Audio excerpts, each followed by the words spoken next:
So you've just picked your pet up from their desexing discharge, and one of the things that will be on your desexing sheet is we're going to ask you to check that wound morning and night.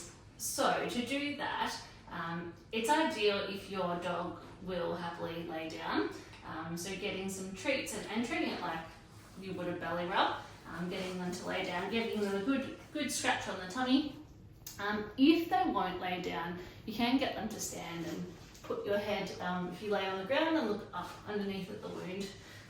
If you have a female dog like Tess, your wound's going to be somewhere around here, mid kind of tummy. If you have a boy, it's going to be down further between their back legs. So what we'll get you to do first, for the first 3 or 4 days, there might be a dressing on that wound. If there is, you can leave that there on day 3 or 4, peel it off if it hasn't come off already. Sometimes it helps if you just wet the edges of that dressing a little bit to help lift it off. And then step 1 is having a look with our eyes. A little bit of redness and mild bruising is normal, but we don't want anything excessive.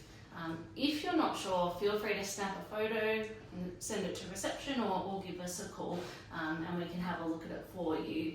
So no excessive redness or swelling. Generally there won't be any sutures on the outside, but if there were, just making sure that they don't look too tight and that the skin doesn't look bulged underneath them. Making sure that there's no discharge coming from the wound. So we don't want to see any bleeding, nothing that looks like pus, and nothing that smells. If you can smell anything, that's a red flag, and we need to know about it straight away. The other thing that you can do is just gently, so say if our wound is here, just gently have a little touch around that wound and making sure your pet's comfortable. If they weren't comfortable, they would do things like they might lift their head and turn and have a look at you really quickly. They might make a noise or flinch. If that's the case, let us know, because we might have to increase their pain relief a little bit.